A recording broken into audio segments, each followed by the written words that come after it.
The crack of a gunshot echoed across my grandfather's ranch, followed by the terrified neighing of horses. I dropped my morning coffee and sprinted toward the stables, my heart pounding against my ribs.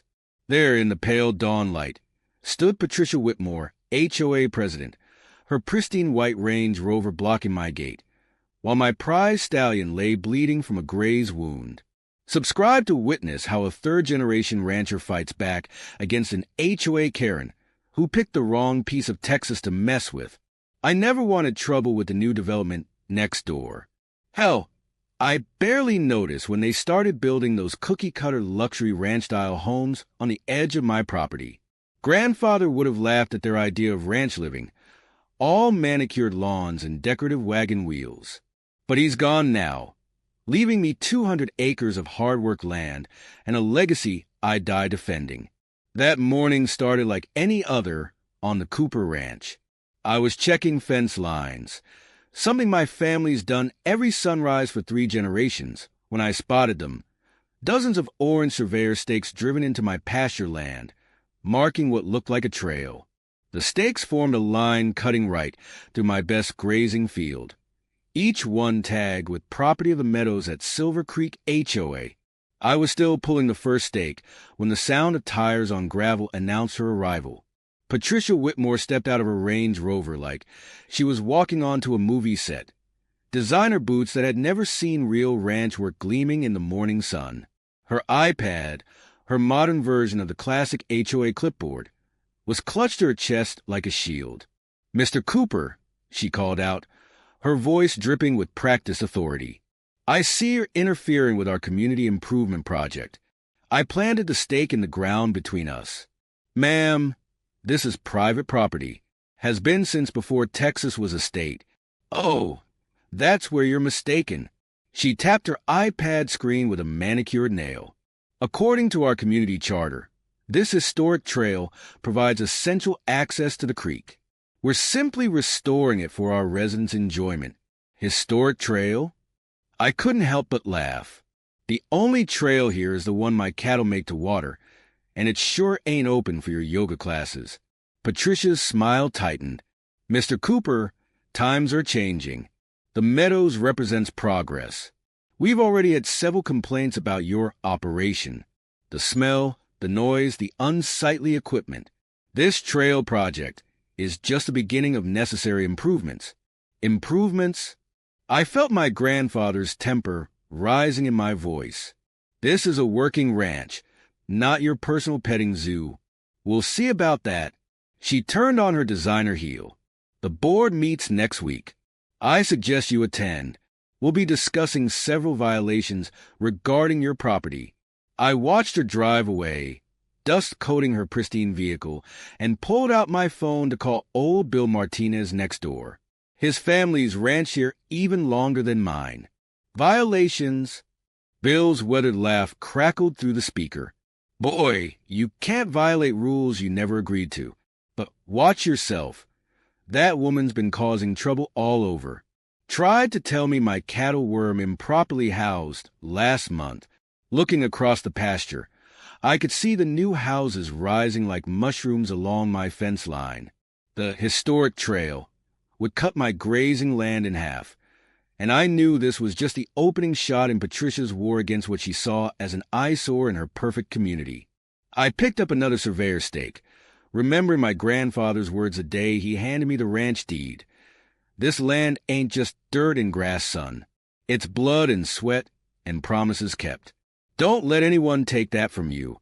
As I pulled the stake free, I heard the distant whinny of horses from the stable.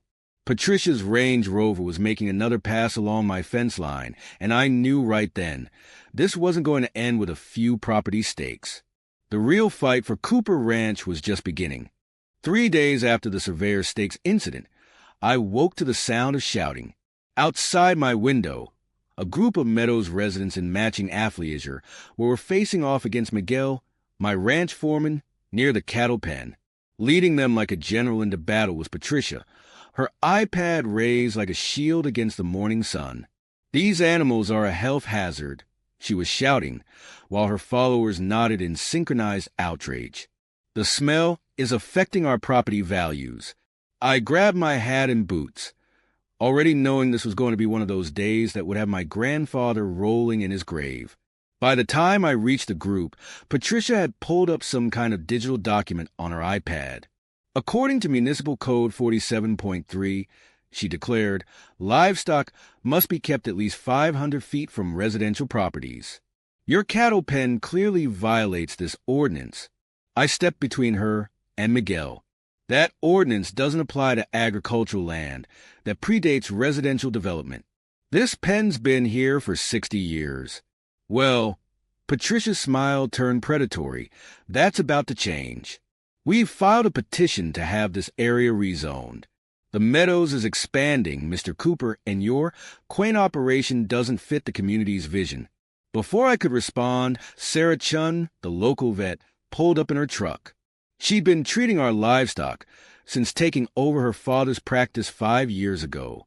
The sight of her jumping down from her vehicle, medical bag in hand, made Patricia's group take a collective step back. Is there a problem here? Sarah asked, her voice carrying the kind of authority that comes from actually knowing what you're talking about. I'm here for the herd's quarterly health check. All documented and well within regulations. Patricia's eyes narrowed.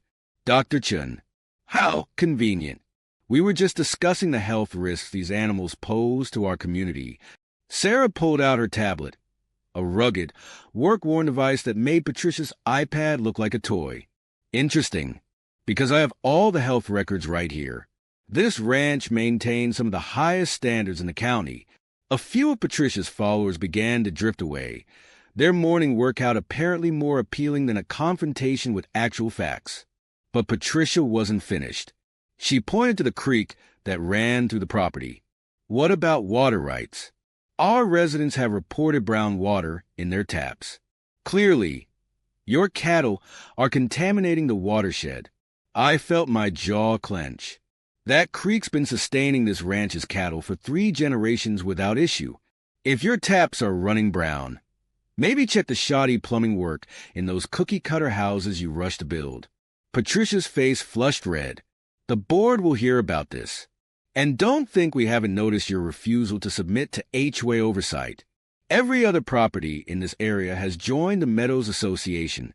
Every other property, I corrected her, isn't a working ranch that was here before your HOA was even a glimmer in a developer's eye. As if on cue, one of my bulls let out a loud bellow, making Patricia's remaining followers jump. Sarah tried to hide her smile as she headed toward the cattle pen. You know, Patricia called after me as I turned to follow Sarah. We're having another board meeting tomorrow night. We'll be discussing mandatory membership requirements for all adjacent properties. You might want to attend, unless you prefer learning about the changes through our attorneys. I watched her lead her dwindling group back toward the Meadows, their designer workout gear pristine despite their supposed morning exercise. Sarah joined me, shaking her head. They tried this with old Bill last month, she said. Claimed his horses were causing noise pollution during their sunset yoga sessions. How'd that work out for them? Sarah grinned. Bill started hosting team roping practice at sunset, said it was a traditional cultural activity. I couldn't help but laugh, but the humor faded as I looked toward the Meadows. Their houses were creeping closer, like an invasive species threatening to choke out native grass. Patricia's threat about rezoning wasn't idle. I'd seen it happen to other ranches, death by 1,000 paper cuts of regulations and ordinances. You should come to that board meeting, Sarah said quietly. I've heard rumors about their plans for the watershed rights. They're trying to force everyone to pipe their water through their treatment facility, at their rates. Of course, I nodded, already knowing tomorrow night would be another battle in this growing war. Patricia might have her iPad and her HOA army, but I had something stronger, the truth about what she was really trying to do to our community, and I was done playing defense. The Meadows clubhouse looked like someone's idea of a ranch house from a TV show, all polished wood and decorative lassos that had never seen a steer. Walking in felt like entering enemy territory, but I wasn't alone. Old Bill Martinez sat beside me, his weathered Stetson defiantly placed on the meeting table. Sarah Chun had come too, armed with a stack of environmental impact reports. Patricia stood at the front, her iPad connected to a giant screen, showing aerial photos of my ranch. The satisfaction on her face reminded me of a cat that had cornered its prey. As you can see, she gestured to red circles on the image. The Cooper property is actively preventing our community's natural growth. But tonight, we're voting on measures that will finally bring this area into the modern era. I noticed something odd about the photos. They were recent, taken from a drone. You've been flying drones over my property. I interrupted. We have every right to document violations, she smiled. Speaking of which, let's talk about your dangerous animals. Just yesterday, they threatened our residents. The screen changed to a video of 3 of my horses grazing peacefully near the fence. A woman in designer hiking gear was trying to feed them through the wire. Your video shows someone trespassing and harassing my livestock, I pointed out. Those horses are worth more than your Range Rover, Patricia. And they're not petting zoo attractions. They're a menace, she snapped. Just like those awful cattle. Which brings us to our first vote. The mandatory relocation of all livestock to the far side of the property, away from our homes. Old Bill stood up, his voice carrying decades of authority. You can't vote on what someone does with private property you don't own. This meeting itself is illegitimate. Mr. Martinez, Patricia's tone dripped condescension. You're not even a member of our association. You're here as a courtesy. I'm here as someone who's watched you try to bully every rancher in this county, Bill shot back. First it was my place. Then the Hendersons had to sell because you tied them up in legal fees. Now you're after the Cooper Ranch. Sarah stood next, pulling up her own presentation. I have documentation showing the environmental impact of forcing livestock away from their natural water source. Not to mention the county regulations protecting established agricultural operations. Patricia's face reddened. This isn't about regulations. It's about progress. Our residents deserve better than living next to some dirty, smelly reminder of the past. Mr. Cooper, your grandfather might have run things his way, but times have changed. The mention of my grandfather lit a fire in my chest. I rose slowly, pulling out my phone. You're right about one thing, Patricia. Times have changed, which is why I have surveillance footage of you cutting my fence last night. The room went dead silent. On my phone screen, clear as day, was Patricia in her designer ranch wear, wire cutters in hand, working on my fence at midnight. The timestamp was perfect. I was removing an unsafe structure, she stammered. You were creating a gap to let my horses onto HOA property, I corrected, probably hoping they'd wander into your precious community so you could call animal control. That's criminal livestock endangerment in Texas. The HOA board members shifted uncomfortably. One of them, a newer resident named Tom, spoke up. Patricia, you said the fence was on HOA property. It was, we have rights to... Patricia's iPad slipped from her hands, clattering on the table. While we're talking rights, I continued, let's discuss the cease and desist letter I received today from the county about your water rights scheme. Seems trying to force ranchers to pay for water they already have legal rights to isn't exactly legal. The room erupted in whispers. Patricia's perfect facade cracked as board members began gathering their things, avoiding her eyes. This meeting isn't over, she shouted. We haven't voted. I think we voted with our consciences, Tom said, standing. Patricia, I move for an emergency board meeting tomorrow. Without you...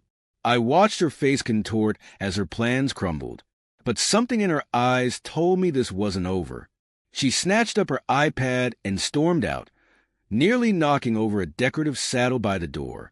Sarah touched my arm. She's not done, you know. I know, I nodded, thinking of the ranch and everything it stood for. But neither am I. As we left the clubhouse, thunder rolled in the distance. A storm was coming, both literally and figuratively, and I had a feeling Patricia's next move would be her most desperate yet. Lightning split the pre-dawn sky as I raced toward the stables. The ranch's security system had woken me with alerts of movement, and through the cameras, I'd watched Patricia's Range Rover pull up to my gates. She wasn't alone this time. 3 other vehicles accompanied her, their headlights cutting through the storm like angry eyes. My boots hit mud as I ran, and I could hear the panicked sounds of my horses. A flash of lightning illuminated Patricia, standing in the stable doorway, her iPad recording as her followers scattered something across the ground. The smell hit me before I realized what it was. Feed mixed with something chemical. Police! I shouted into my phone as I ran. I've got trespassers at Cooper Ranch trying to poison my horses. I barely registered the dispatcher's response as I watched Patricia's group scramble at the sound of my voice. "You're done, Cooper!" Patricia screamed over the wind. "When animal control finds these dangerous, sick horses, they'll shut you down for good."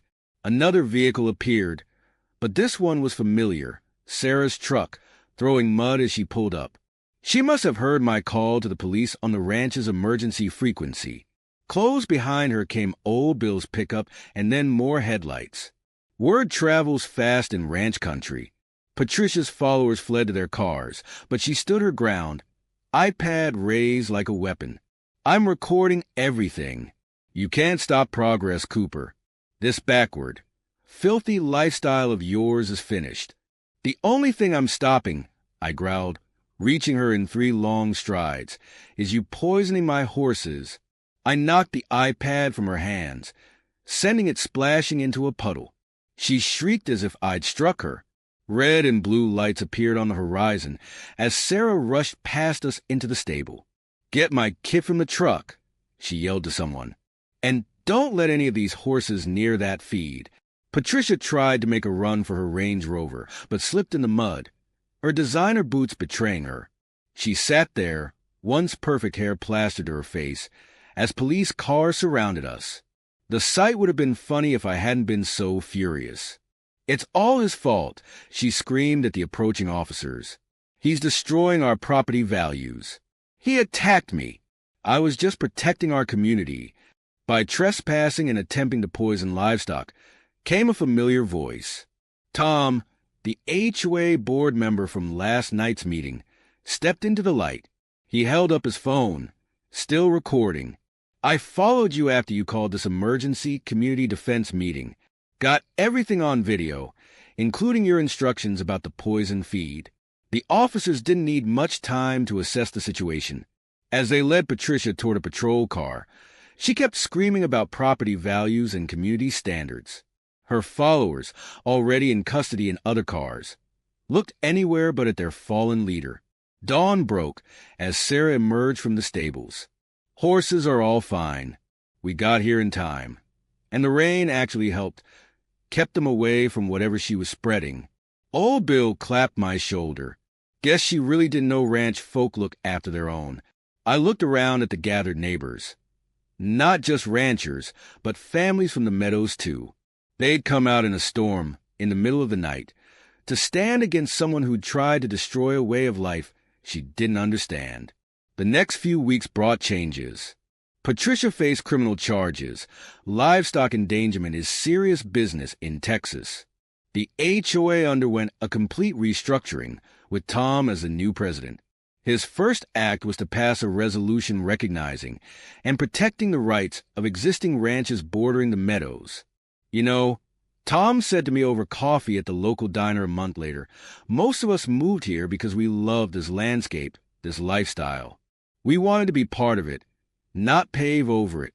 I nodded, understanding. My grandfather used to say good fences make good neighbors. But good neighbors make fences unnecessary.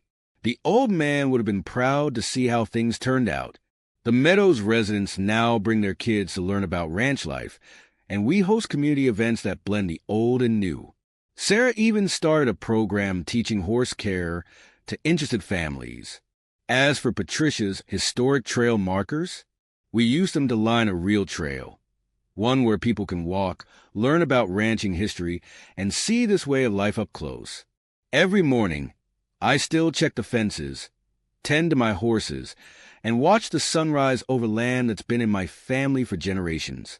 Only now, when I wave to the neighbors, they wave back, understanding that preserving tradition doesn't mean resisting progress. It means protecting what matters while welcoming change that respects the heart of this place. The war for Cooper Ranch was over, but its legacy was just beginning, teaching a lesson about community that no HOA manual could ever capture.